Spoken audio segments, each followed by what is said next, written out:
Dia 22 de outubro. Capítulos de hoje: Jó 24 e 25, Jeremias 39. Jó 24. Jó pergunta por que os perversos não são castigados. Por que o Todo-Poderoso não marca uma data para seu juízo? Por que os que o conhecem esperam por ele em vão? Os perversos mudam os marcos das divisas, roubam rebanhos e os trazem para os seus pastos. Levam o jumento que pertence ao órfão e exigem o boi da viúva como penhor. Os pobres são empurrados para fora do caminho e os necessitados se escondem para se proteger. Como jumentos selvagens nas regiões áridas, passam todo o tempo em busca de comida, até no deserto procuram alimento para os filhos. Fazem a colheita de um campo que não semearam e recolhem as uvas nas videiras dos perversos. Passam a noite nu e com frio, pois não têm roupas nem cobertas. Encharcados pelas chuvas das montanhas, encolhem-se junto às rochas por falta de abrigo. Os perversos arrancam o filho da viúva do seio dela, tomam o bebê como garantia por um empréstimo. Os pobres andam nus por falta de roupas, colhem alimento para os outros enquanto passam fome, espremem azeitonas para obter azeite, mas não podem prová-lo, pisam uvas para fazer vinho enquanto passam sede. Os gemidos dos que estão para morrer sobem da cidade e os feridos chamam por socorro, mas Deus não faz caso dos seus lamentos. Os perversos se revoltam contra a luz, não reconhecem os caminhos dela, nem permanecem em suas estradas. O assassino se levanta bem cedo para matar os pobres e os necessitados. À noite ele se torna ladrão. O adúltero espera o cair da noite, pois pensa: ninguém me verá. Esconde o rosto para ninguém o reconhecer.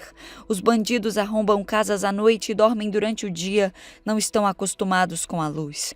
A escura noite é a sua manhã. Aliam-se aos terrores da escuridão, mas como espuma num rio desaparecem. Tudo que possuem é amaldiçoado e temem entrar nas próprias videiras. A sepultura consome os pecados como a seca e o calor consomem a neve. Sua própria mãe se esquecerá deles. Para os vermes terão sabor doce. Ninguém se lembrará deles. Os perversos serão derrubados como árvores. Enganam a mulher que não tem filhos para defendê-la. Não socorrem a viúva necessitada. Deus, em seu poder, leva embora os ricos, ainda que prosperem. Não têm garantia de que viverão.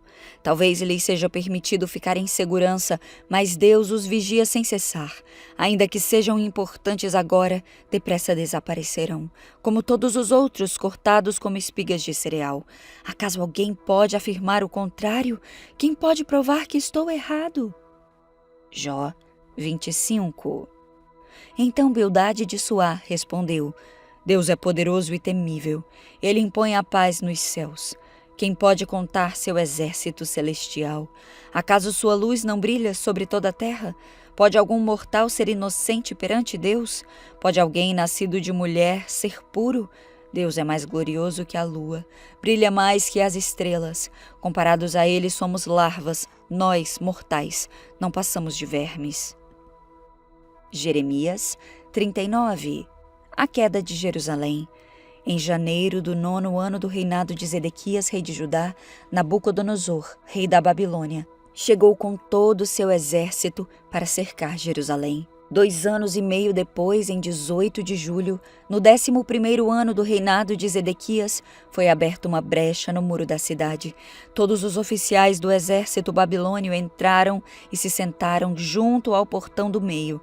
Nergal-Sarezer de Sangar, Nebo-Sarsequim, um dos chefes dos oficiais, Nergal-Sarezer, conselheiro real, e todos os outros oficiais do rei da Babilônia. Zedequias, o rei de Judá, e todos os soldados fugiram quando viram que os babilônios tinham invadido a cidade. Esperaram até o anoitecer, passaram pelo portão entre os 2 muros atrás do jardim do rei e fugiram em direção ao vale do Jordão. Contudo, os soldados babilônios os perseguiram e alcançaram o rei Zedequias nas planícies de Jericó. Eles o capturaram e o levaram a Nabucodonosor em Ribla, na terra de Ramate. Ali o rei da Babilônia sentenciou Zedequias. Obrigou Zedequias a testemunhar a matança de seus filhos e de todos os nobres de Judá. Depois arrancou seus olhos, o prendeu com correntes de bronze e o levou para a Babilônia. Os babilônios queimaram Jerusalém, incluindo o palácio real e as casas do povo, e derrubaram os muros da cidade. Nebuzaradã, capitão da guarda, deportou para a Babilônia o restante do povo que havia ficado na cidade, os desertores que tinham passado para o seu lado e todos os outros sobreviventes. Permitiu, no entanto, que alguns dos mais pobres ficassem na terra de Judá para cuidar dos vinhedos e dos campos. Jeremias permanece em Judá. O rei Nabucodonosor tinha ordenado a Nebuzaradã, capitão da guarda, que encontrasse Jeremias. Cuide que ele não seja ferido. Tome conta dele e providencie tudo o que ele pedir, disse.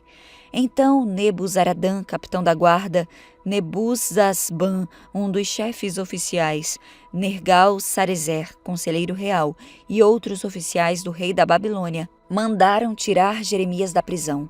Entregaram-no aos cuidados de Gedalias, filho de Aicã e neto de Safã, que o levou para sua casa. Jeremias permaneceu em Judá no meio de seu povo. Enquanto Jeremias ainda estava na prisão, o Senhor lhe tinha dado a seguinte mensagem: diga ao etíope Ebed-Meleque: assim diz o Senhor dos Exércitos, o Deus de Israel: farei a esta cidade tudo o que prometi. Enviarei calamidade e não o bem. Você haverá ser destruída, mas eu o livrarei daqueles que você tanto teme, porque confiou em mim. Darei a você sua vida como recompensa.